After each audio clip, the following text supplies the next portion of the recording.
All right, special moment for all you college basketball fans of the early 90s, mid. Did a little something different here.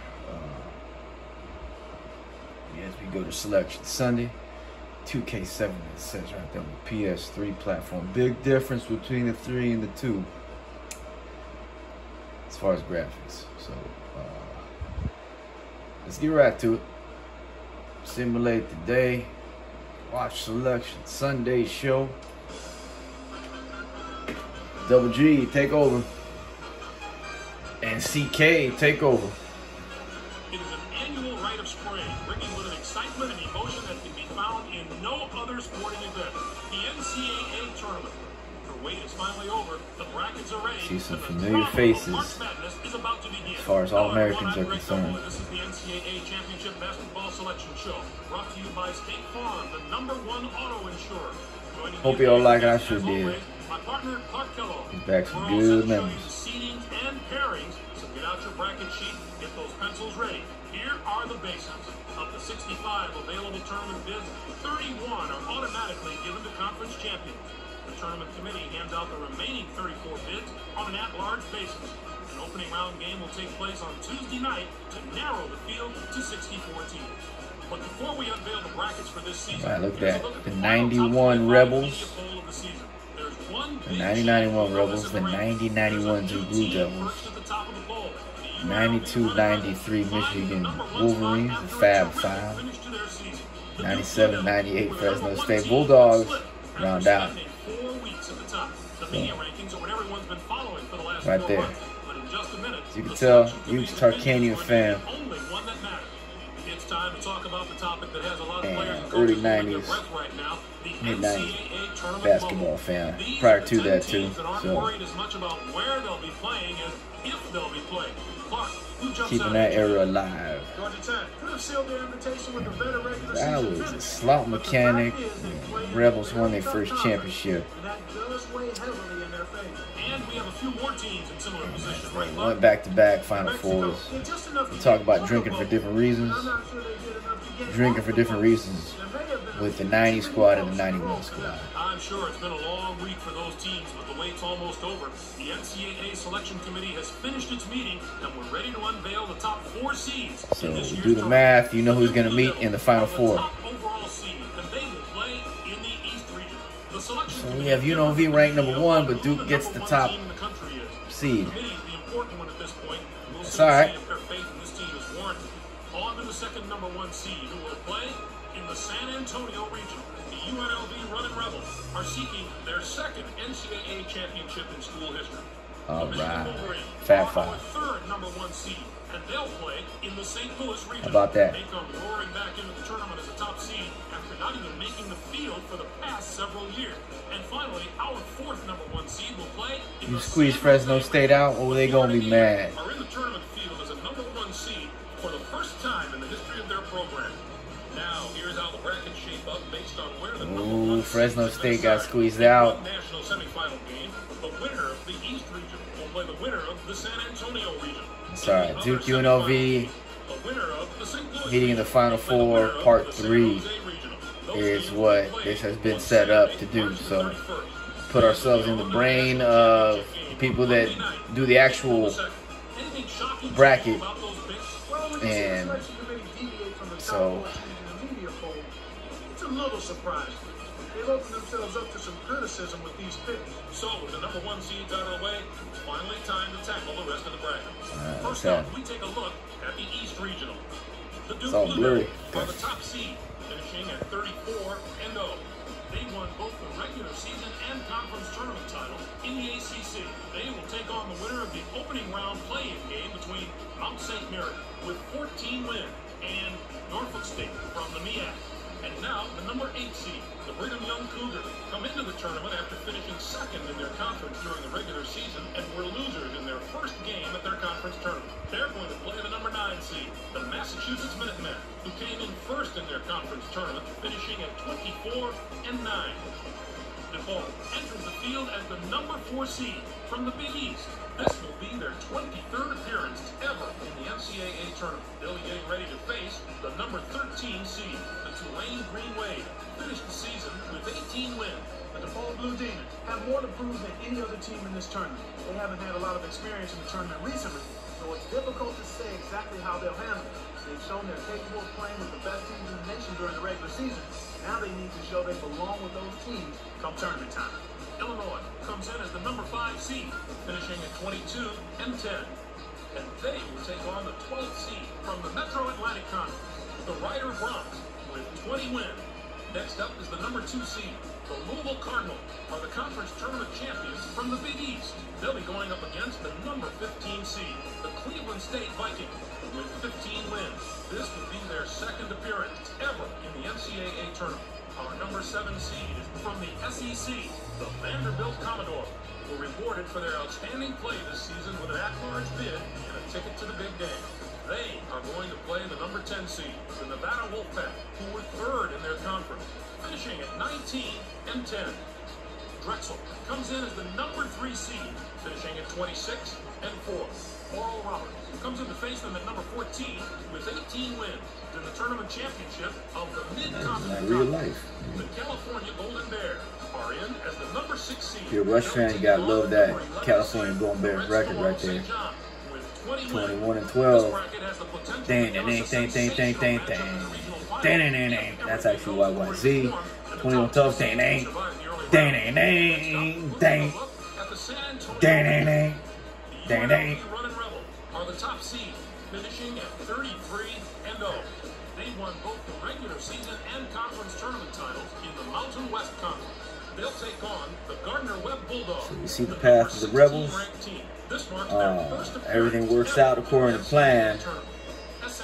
UNLV will be undefeated, Duke will be undefeated, and they will meet in the Final Four. Perhaps the first time 2 undefeated teams have met in the Final Four. And it'll be Duke UNLV Part 3 as we have the roster of the 1991 Rebels and the 1991 Blue Devils.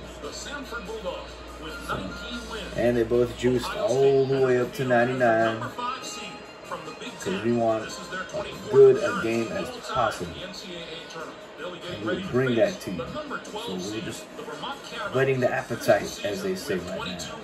The Ohio State Buckeyes are going to provide serious matchup problems to any team that doesn't have depth. Then you have the 92-93 Michigan Wolverines on the other side, along with the 97-98 Fresno State Bulldogs. Chris Henry for Austin. So it'll be interesting. Duke or UNLV will face one of those teams for the championship. So unless one of these teams pulls off becomes an Uncle Upset. Uncle Upset comes to town. Next up is the number 7 something serious about to go down. Have established themselves as one of the best teams from the SEC. They'll be going up against the number 10 seed, the Creighton Blue Jays, with 18 wins. They return once more to the very familiar surroundings of the NCAA. Doing it the old way. I'm holding up the phone. Carpatone, 63 years old. They'll be taking on the number 14 seed, the Colgate Raiders. I don't know how to do that transducer stuff where you could just plug in some and then it'll go right to YouTube. Yeah. Anybody can give the old guys some advice, please chime in. Please chime in. And please type in. Let me know how to do that, because I should be making some food right now as opposed to holding this phone. Get ready for this tournament where it's college basketball all year long. On to our third bracket of the day. Let's take a look at the St. Louis Regional. The Michigan Wolverines. And there we have the 92-93 Wolverines playing in a tough conference, losing to Penn State. Still getting the number 1 seed. They'll take on the Citadel Bulldogs, the number 16 ranked team. C-Webb, Jalen Rose, they patched things up. They're down for this historic tournament to reconcile and possibly reclaim the national title and put an actual banner up now.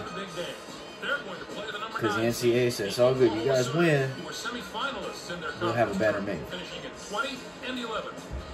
Texas Tech enters the field as the number 4 seed from the Big 12. This will be their 14th appearance to the NCAA tournament in school history. They'll be getting ready to face the number 13 seed, the Eastern Washington Eagles. Finished the season with 17 wins. The Texas Tech Red Raiders Our team, I love watching play. They've been one of the highest scoring teams in the country, and I don't see any reason for them to slow down during the tournament. If they can dictate the tempo of the game and force the other team to run with them, they are very hard to deal with. I wouldn't put it past these guys to make a run this year. The Wichita State Shocker are in as the number 5 seed. They'll be taking on the number 12 seed, the Mustangs of Cal Poly, with 20 wins. Kansas comes in as the number 2 seed, finishing at 27-6. Nichols State comes in to face them at number 15 with 17 wins. The tournament and regular season championships of the Southland Conference. Next up is the number 7 seed, the Hawaii Warriors. Quite a few from Mountain West. They'll be going up against the number 10 seed, the Kentucky Wildcats, with 16 wins. They return once more to the very familiar surroundings of the NCAA Kentucky 16-13. That's NIT, excuse me. But it's Kentucky, so. During the regular season, and were losers in their first game at their conference tournament. They are going to play the number 14 seed, the New Orleans Privateers, who came in first in their conference tournament, finishing at 17-12. Syracuse comes in as the number 6 seed. Jimmy Boeheim, Jimmy B, making his annual, perennial, business as usual appearance in the NCAA tournament. The bracket that brings us this year's Cinderella story. A few of the higher seeds here have had terrific seasons, and I'll be surprised if at least one of them doesn't put together a long run. I hear some barking dogs. Finally, let's have a look I at hear the San Jose region. some barking dogs. Are the top seed, finishing at 30. The first They won both the regular season and 30-4, in the SEC. taking Fresno State's 1 seed. So, looking forward to seeing that game. This marks their 4th appearance all-time. Jerry Rice, alma mater, Mississippi Valley State. The number 8 seed, the LSU Tigers, have established themselves as one of the best teams from the SEC. They'll be going up against the number 9 seed, the Wisconsin Badgers, with 19 wins. This marks their 13th appearance to the NCAA tournament in school history. Another model of consistency right there. As the number 4 seed, finishing at Bama always good for an upset or two. Akron comes in to face them at number 13 with 20 wins. The tournament and regular season championships of the MAC. Arkansas comes in as the number 5 seed, finishing at 20-11. So all you fans in Fresno getting ready to see the 97-98 Fresno State Bulldogs. Oh, I thought they were going to play in Sacramento. That's Jerry Tarkanian right there. He is coaching 2 teams in this tournament. The Fresno State Bulldogs are a team that is just so powerful and strong up front. Right. I would put their front court up against just about any other teams in the nation right now. It's always good to have strong guard play. Right. But if you ask most coaches, I guarantee you they take the good big man over the good little man most times. Their interior play should serve them very well in this competition. And now the number 7 seed, the Bradley Braves, come into the tournament on the strength of a 3rd-place finish in their conference regular season State. and winners of their conference tournament. They are going to play the number 10 seed. Looking forward to that matchup with Michigan. But before that, they got to knock out Florida. So the Villanova Wildcats are in as the number 3 seed. They'll be taking on the number 14 seed, the San Francisco Dons, with 15 wins. Our number 6 seed is from the ACC. The North Carolina Tar Heels were rewarded for their outstanding play this season with an at-large bid and a ticket to the Big Dance. They are going to play the number 11 seed, the Ole Miss Rebels, who were 7th in their conference, finishing at 20-12. What a tremendous regional final we'd have in this bracket if the number 1 and 2 seeds here make it through the first 3 rounds. That's right. That could be one of Florida, Fresno State. Clark, give us your take on the tournament's top 16 seeds. Maybe I haven't agreed with the selection committee every year, but I think they did a great job this time. The top 16 look just about right to me. Arizona, so it could be good for Michigan then. Even though they're down there they're in that same region. I think they've got the potential Dude, Michigan in the national semifinal. Tasty. The SEC gets 18. The Big East with 7, 5 out of the Pac-10. The Big 10 gets 14. SEC. Oh man. Usually the ACC has that many. We've been reduced to 3. And that's Too bad we didn't see more small conference schools in the tournament. None of those conferences got more than 1 team in the tourney, and I don't expect any David and Goliath stories out of the teams that did get in. I'm surprised there were so few bids for the teams in Conference USA. It was an especially disappointing year for that conference. Usually you can count on a few of the nation's elite teams coming out of there. But this was a season where very few of those teams could maintain any type of positive momentum. Here's the list of the teams that were on the bubble heading into Selection Sunday. So, partner, Mexico made it to the finals of the Mountain West, lost to Vegas. Ole Miss had a few quality wins this season that made them stand out above the other bubble teams. And that's probably how they pushed their okay, they're in, so that's those good. wins over top 20 teams. And 19-14 Providence in the Big East, which is a tough conference. That was tough. Houston can point the finger squarely at themselves for putting together a butter soft schedule this season and then not rolling through it. If you're not going to schedule any tough games, then you better win more games than they can. Butter soft. Now that we know all the teams and matchups, time to get the tournament underway and let the madness take over. Greg, it's going to be a fantastic tournament. We've got an outstanding field and a lot of sensational players.